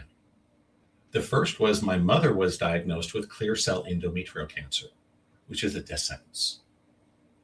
And I did one phone healing session with her, and we did a group healing. And when she had the surgery, the doctor couldn't believe it. All the cancer vanished. It was all gone. Wow. And that really saved her life. And that was 16 years ago. And now she's 81 years old and still going strong. And they didn't think she'd survive the year. So, but the number 1 is easy. And this was me and Carl. That when my wife was pregnant with our son, she had a silent bleed at 22 weeks. And let me tell you, the most terrifying moment of my life is being woken up in the middle of the night by a pregnant woman covered in blood saying, I need to go to the hospital. But I rushed her to the hospital in the middle of the night. And what the doctors told me privately was they said 50-50 if your wife lives. I don't think we can save your son. That's what they told me. And I called Carl, my teacher at the time, woke his ass up. He came down to the hospital. We did healing with her. And before the doctors wheeled her off. And it was amazing. She had what's called a silent bleed, where there's a tear in the womb and all the fluid leaks out. And typically what happens is then you have to do an emergency C-section or the baby dies. But before the doctors could prep her for surgery, based on the healing we did, again, the doctors couldn't explain it, but somehow her womb sealed itself and filled up with fluid again. And they didn't have to do an emergency C-section. And they both lived. And of course, I will never know what would have happened had I not done healing, right? Just like it's possible that maybe when I saw Terry that first time, maybe if I hadn't seen her, my arm would have just spontaneously healed. I'll never know. But I do know that the doctors told me I was probably going to lose my family. And then Carl got up and came over and we did healing, and she miraculously healed. So that, helping to save the life of my wife and son has got to be number one in my book. Mm. And of course, I can't promise that this kind of thing will happen for other people. What I can show you is I can show you some really powerful teachings and tools that will make life easier. Just like no doctor can promise they can save your life with a surgery. How can you do that? But they have a lot of things they can do to help us. And, again, my thing is simple. I think I've created some great technology here. I would love for people to try it out. See what you think. See if you like it. This could totally change your life. It's possible it won't be your thing, but that's okay. I think that's a small price to pay, huh? You check out 12 things you heard about on a podcast. One of them changes your life. Totally worth it. All 12, isn't it? I think so. Well, and I think the biggest thing that we see in today society, people are getting treated for symptoms, but they're not getting to the root problem of what's going on. We see so many debilitating, devastating illnesses, ailments that are taking away so much from people's lives. If they can find some non-traditional way to heal, then why not? I would say anyone out there, if they're at their wit's end and they have no other path, why not turn to someone like you? Why not look into energy healing, which we know ancient cultures were so tuned into, and unfortunately our society got away from, and now people like you are bringing it back to the forefront, which I think is amazing. Now, anyone out there that's looking to pursue energy healing, that's looking to research what you're doing and to get a little more information on this, or to take one of your classes, what's going to be the best way for them to find you? Sure. I would say I'll give two options. For those that want to learn a little more, kick the tires, go to my YouTube channel. I got a couple hundred videos there. Get a sense of my style, my teaching, see if you like it. For those that want to go deeper, that really might want to get into this, learn it, apply it, see the benefits, go to my website at awakeningdynamics.com. And you'll see, just some of the things I have available. For some people, they find exactly what they need right away. If that's you, awesome. I try to make it easy. But I want to make a special offer for anyone. If you're serious about this and you're not sure where to go or what to do or where to start, just contact me through my website. I'll talk to you for free. And, you tell me a little about you, where you're at in your life, where you want to go, and I'll give you my best, most honest answer on which program or path or tool is going to help you the most. Because again, that's where I see a lot of my value. I got dozens, hundreds of tools. Who would be your ideal student or client? I would say men and women equally. My community is about 50-50, which is unusual. I'd say most of us are somewhere between 30 and 70. And a lot of us are just felt a little frustrated in life. Felt life could be more than what we were getting. For some people, it was physical pain or illness. For others, it might be a divorce or career derailment or a financial loss or something like that. But I tend to attract a lot of head cases, smart, intelligent, educated people that just are suffering a lot because no one showed them how life really works. It's really that simple. And remember, I am an engineer. So my whole thing is to analyze it, study it, find the core, and solve the problem. And that can be a little scary. But if you want to really see results, I'm your man. If you want to do woo-woo, I don't mind, just not my thing. No bead curtain, no Buddha statue, no robes, sorry. But what you will get is someone to solve your problem. And ultimately, everything is an inner game. There is no out there. And no matter how many times we hear it, it's difficult to take that in. I've heard that teaching hundreds, if not thousands of times, but it really is true. Everything happening in your life is a reflection of you. You are the source of everything that happens to you. Don't you want to understand that better? Maybe learn to control it, you know? I remember when I first started working with Terry, there was one day I showed up. Terry said, "What do you want to work on?" I said, "Terry, I am the world's worst manifester." And she said, "Brent, why do you say that?" I go, "Well, because look at all the crap I've created. Chronic pain, divorce, lost my career, millions of dollars, my best friend, all the horror I went through, right?" I said, "Terry, clearly I'm a terrible manifester." And you know what she said? She said, "No, Brent, that's not true at all. People that royally screw up their lives are not bad manifestors, because it takes real power to screw up your life that badly. The average person can't do it. People that really screw up their lives like I did are powerful manifestors, but no one showed them how to use their power." Does that make sense? Yeah, it does. So if your life's a wreck, that's probably why. You did this to yourself. You just had no idea how you were doing it. That's okay. It's not your fault. I just want to show you. This is what happened, right? This is how it works. You know, it reminds me of there was a tribe in the Amazon, the only group of people that genuinely had never made the connection between sex and pregnancy. They just thought pregnancy was a gift from the gods. Well, you need to learn these things, right? That's what I'm saying. Your mind is powerful. There's serious consequences to using it. Don't you want to know what you're doing? Right? We have to get a license to drive a car. You don't have to have a license to have a mind or a body, do you? But we really should. And that's what I want to teach people. How to use your mind, how to use your body, how it all works. Stop playing the wrong game and maybe you'll stop losing all the time. You know? Couldn't it be that all of those things that happened to you, you wouldn't have made such a big change and learned if those hadn't happened, and you wouldn't have created this whole system? So it really wasn't a screw up.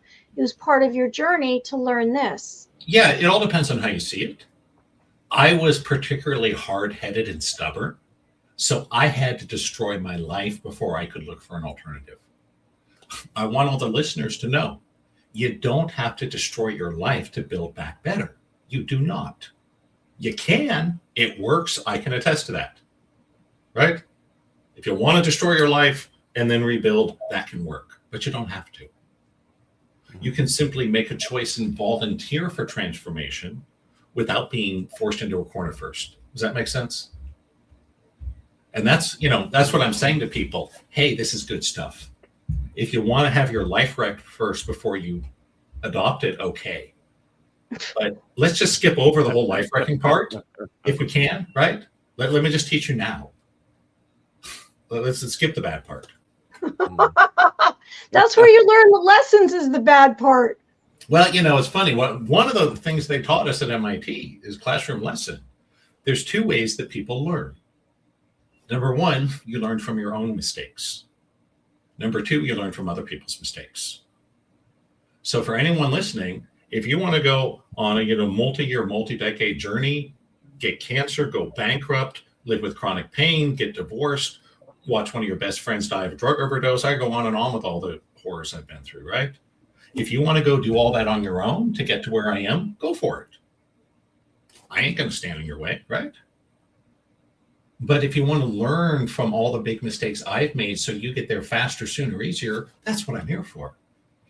Just like when I had the miracle with Terry, I didn't go learn energy healing on my own. I learned from a teacher. Why? They had spent years and decades learning a system, writing it out, right? Yeah. So I'm just here to share technology and knowledge and point people in the right direction. That, every true healer knows I'm not doing anything to you. You are healing yourself. I'm just here to point you in the right direction. Because again, most of us have no idea how to use our minds, our bodies, our feelings. These are all powerful tools. And if you don't know how to use them, you're at a huge disadvantage in life. It's that simple. It's unfortunate we don't get that owner's manual. The day we're born, it grows Yeah. with us. Exactly. But no, that's find it very interesting, and I like how you're incorporating that process of mind, body, spirit. You're looking at all aspects and keeping a scientific approach with processes, procedures, and techniques that have been tried and utilized, and they lay the groundwork for for helping someone move forward. Now, anyone out there that's interested in energetic healing, would you say that's kind of the basis of this? I'm dealing with some issue or problem no one else can solve. I want to take on a new outlook. I want to look at this in a new way, and I want to try to heal from an energetic standpoint. Or I say the foundational level of awakening dynamics is that learning to use energy, the power of the mind to heal, right? Yeah. For sure. The advanced level is a little different. The advanced level is about awakening and embodiment. And the way I would put it is, if we look at the human spiritual journey, most of our world and our culture is in the stage of the victor, where you take action to get what you want. You compete, build a better mousetrap. The foundations of awakening dynamics are built for that, because that's where I have to start with people, because that's where you are, right? Just like if I wanted to teach you to something, I'd have to explain it in English, because that's the common language we have, right? That's how the communication occurs. But yeah, basically, the more advanced levels is not about so much clearing blocks, though there's still some of that. It's about understanding how your body, mind, spirit process is working, and knowing that everything's an inner game. That when someone cuts you off on the freeway and you get angry, they're not making you angry. Your own belief systems are making you angry. Does that make sense? Yeah. So the advanced work is about understanding what you are, what consciousness is, and detaching from life. Not leaving it, not escaping it, but detaching. Being in the world, but not of it. But most people don't walk into the advanced work because we have too many wounds we got to heal first. Most of us need healing first, right? I think this is great for a certain way of learning, because you keep saying the woo-woo and this and that, that way of being a healer, but this is more through theories, and it's like a learning system. So there are people out there that are not going to understand, like you said, when you tried initially to be a healer, you said it didn't work for you because that's not what worked for you. So you created a system that works for you, and other people like you can that's exactly right. That's why I say I'm not the right teacher for everyone, but there is a section of people out there that I will do great with you. I can reach you and support you in a way that others couldn't. Right. For sure. I've done a lot of martial arts. I love martial arts. People ask me, what's the best martial art? Wrong question. Don't pick the style, pick the teacher. Pick the dojo. Pick the person up front. That's who you're learning from, right? And learn whatever style. Once you find the right person for you, learn whatever it is they're teaching. That's what I say. Same with this. If you think I'm the right kind of person for you as a healer and a spiritual coach, let's talk. If so, that's great. I would love to help you. If you're not, that's okay too. Now, Brett, how long? Pick the person over the style. Sure. How long does it usually take for someone to start seeing results? Is this within days, within weeks? What? Hours to days for most people. Okay. Yeah. Again, a lot of it depends on what kind of result you're looking for. If the only thing you want to change about your life is you want to be an enlightened multi-philanthropist, billionaire guru, that may not happen in the first 3 days. If you're allergic to cats and think it's annoying, that very well could. And it's different for every person. For some, it's a spiritual teaching. They see their life differently. For others, it's a dietary change. I had one client, we did 4 sessions. I went through his whole subconscious, couldn't find any bugs. Turned out he was drinking too much alkaline water, was making himself sick. It was a physical adjustment, right? Took me 4 sessions to figure it out. But he was selling, one of those machines that makes the alkaline water. It's all he drank every day. He made himself so alkaline, he almost died. Pretty crazy, huh? Oh, wow. Yeah, interesting. Yep. That's why I say my goal is to just find wherever you need support and provide it. Yep. Everyone's journey is going to be their own unique journey, but I think it's a great additional aspect that of a tool someone could put in their toolbox if they're wanting to explore a new avenue of healing, or they're at a dead end with what they're doing now, they're not seeing a breakthrough, or someone that just wants to expand their dynamics of healing, correct? Like Yeah, yeah. even I if mean, someone's perfectly healthy. yeah, for sure. That's why I say you don't have to have your life right to get into this stuff. You can, but it's not necessary. And for sure, my for a long time, I tried to run everyone through the same classes and the same trainings. I did that for a long time. That's what most people do. I found it doesn't work as well. I don't want you to spend time on something that's not relevant or important to you, right? That's why I say most of my students only get through 1 to 5% of my material. That's all they need. I had one of my clients, this was just before COVID, she bought every training program, book, manual course I offered, and 6 months of private sessions.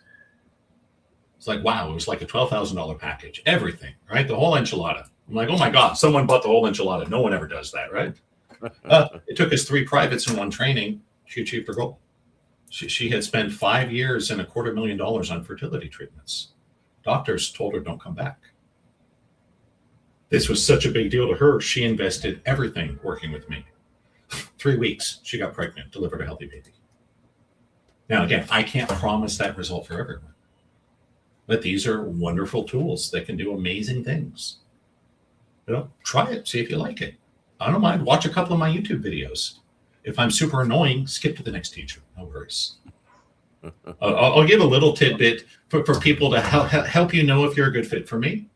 I've been to a lot of New Agey seminars. They drive me crazy. They're so slow paced. Everyone has to share about this and that, and they say the same thing over and over, right? My seminars are like, here's how it works. Boom, clear explanation, hands-on, questions. Okay, next thing. I'm not going to teach you one thing. I'm going to teach you like 37 things. But we're not going to talk about it to death. I'm like, this is how it works. Try it. You got it. Great. Boom, next. If that sounds good to you, I'm a great teacher for you. Again, fast-paced, deep, thorough, detailed. If you're more of the give us a big hug and let everything be okay, that's cool. Probably not for me. No worries. Some of my good friends are like that, right? I got no problem with that. Just like some of my friends love country music. I'm a metalhead, thank you.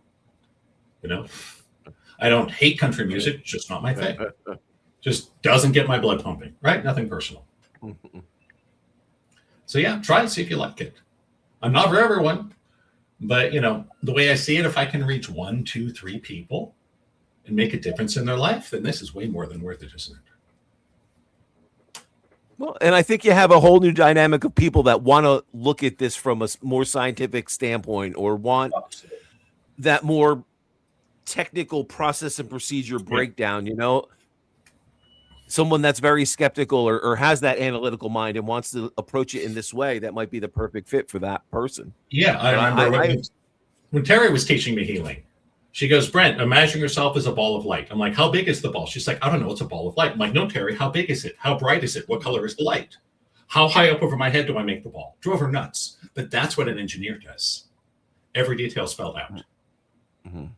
So I give a very thorough training because I don't want to give you the room to screw it up, if that makes sense. Yeah. So when I give a training, like, okay, if you're a ball of light, you're this size, you're this color, you're at this, like, I give all the details. That's kind of the difference. And if you're not a person like that, I may not be right for you. If you're easily overwhelmed by too much information and data, no, I'm not you. I'm not for you. And that's cool, right? But if you love the knowledge and the learning and the figuring out, I can explain anything in metaphysics or spirituality, I think, about as well as anyone on the planet. And I always take it as a challenge.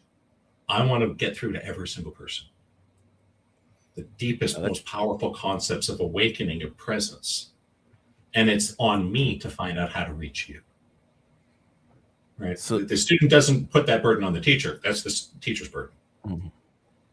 I have a quick question, because I know we've already had you on for an hour. Do you speak about Merkabahs and sacred geometry? I believe that ultimately the entire universe is nothing but frequency and geometry. Mm-hmm. There's not a huge amount of content directly in my material, but there's a little bit. But I think that is the substrate of reality, that essentially the universe is a big folded nothing. And what's the nothing made out of? Consciousness. And when the universe cooled and expanded, the nothing became something and created matter and energy. And it's really just a matter of, you can take the fundamental substrate of nothing, the empty space, and it has properties. It has density and measurable properties. That is you. We are the empty space, the void. And everything we experience around us in our lives is simply a holographic projection done through the mind. That's what the human mind and brain do. But ultimately, everything that you think is out there is on the inside. It's pretty crazy. If you remember the documentary, What the Bleep Do We Know? That was one of their great lines. There is no out there out there. Seems like it, doesn't it? Right?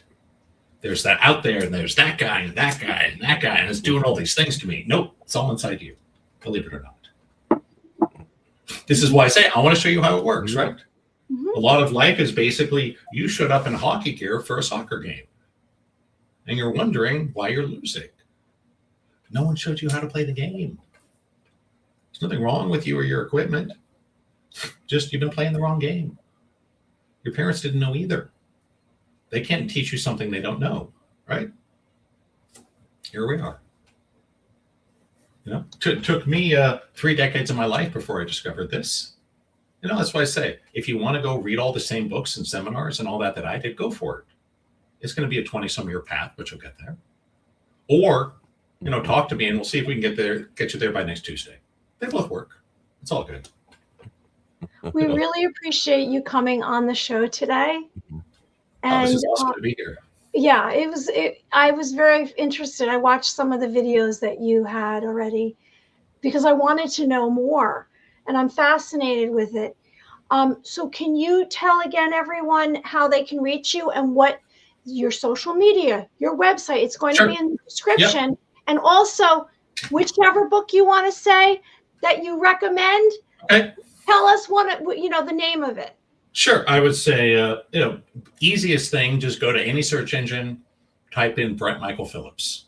Right. You'll find my website, my YouTube channel. The biggest things are the YouTube channel and the website. I do have, other social media channels, but most of my efforts on YouTube and the website. And watch some videos if you like my style. And I think there's some great videos there. I have a whole series on answering life's biggest questions. It's right there on YouTube for free. What happens after we die? What's the nature of God? It's like, I have videos for this. Just watch it, right? Yeah. If you like it, then I'll teach you even better stuff. Because everything I put on YouTube has to be safe. The things I teach people one-on-one, I have a lot more discretion. And the name of your website is awakeningdynamics.com. Yep. It's awakenings-dynamics.com. Just awaken. They both work. Okay. Just wanted to be accurate. I have a forwarder set up, but yes. And then what's the name of the book that you would say, if you would say, like, go to see this, go look at this book? I think the most accessible is the Formula for Miracles books. Okay. And if you want to look those up, they're on Amazon Kindle. Okay. Just go to Kindle or, Amazon or whatever, type in Brent Michael Phillips books, and they should come right up. Great. And again, if anyone has specific questions or you need my help going, hey, Brent, where do I start? Reach out to me. My email is support@awakeningdynamics.com. Just reach out to me. Let me know that you heard me on Mary and Michael's podcast, and I'll answer your questions. And I'm happy to get on the phone and talk to you for free to help find the right path. Perfect. No charge. No credit card. No, I will talk to you for free, but only if you're serious. Is that fair? Well, we appreciate that. We appreciate you doing that with our audience. Yeah, I'm busy. You're busy, right? But if you need my help, I'm there for you. No problem. Thank you. Thank you. Thank you so much. So anyone out there that wants to look into Brent Michael Phillips and the energy healing work he is doing, you can find him on YouTube. We will have all his social media contacts and information on our pages. We will have that under the video. So if you want to check out more about Brent Michael Phillips, look for any of the links, but you can find him and the energy healing work he does on YouTube and on his website. So thank you so much, Brent. We really appreciate you Thank you. Being with us, explaining that process. And I think it's something that we're starting to see more and more people find intriguing and want to delve into. So I think that market, we're only seeing the beginning of what's to come with it. But thank you so much for what you're doing. We really appreciate that work. Been great to be here. Have a great evening. Thank you. Thank you, Brent. Bye.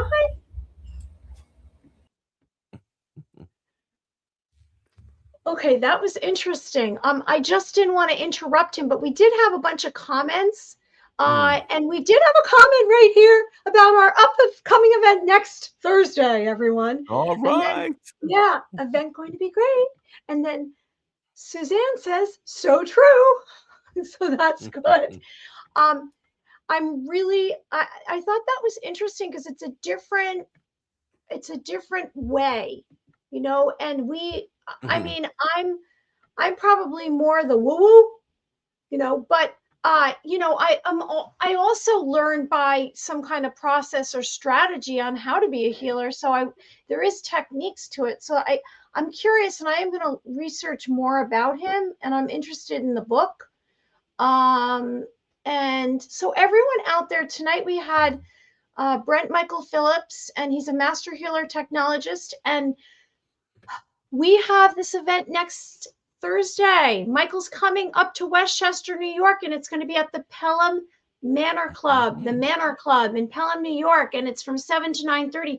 And you can go to our Two Psychics podcast page or Michael's page on Facebook, Eye of the Spirits.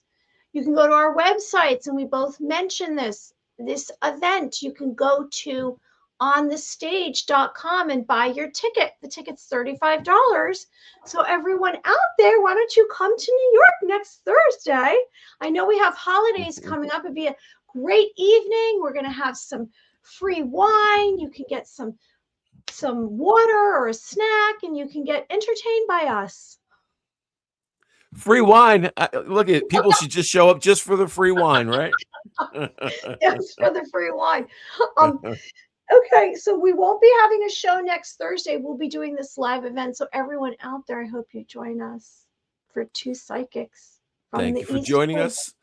We hope to see you with us live next week at the Pelham Manor. It's going to be an awesome event. But Mary, have a great night. I will talk to you soon. I love how you say Pelham Manor. It's Pelham Manor. Pelham. It's my Jersey accent. You don't even have a Jersey accent. I don't have a New York accent. All right, everyone. You can find Michael eyeofthespirits.com, Evidential Medium, Mary AmyOfficial.com, and we will see you next week at the Manor Club at 7 p.m. Join us. Bye.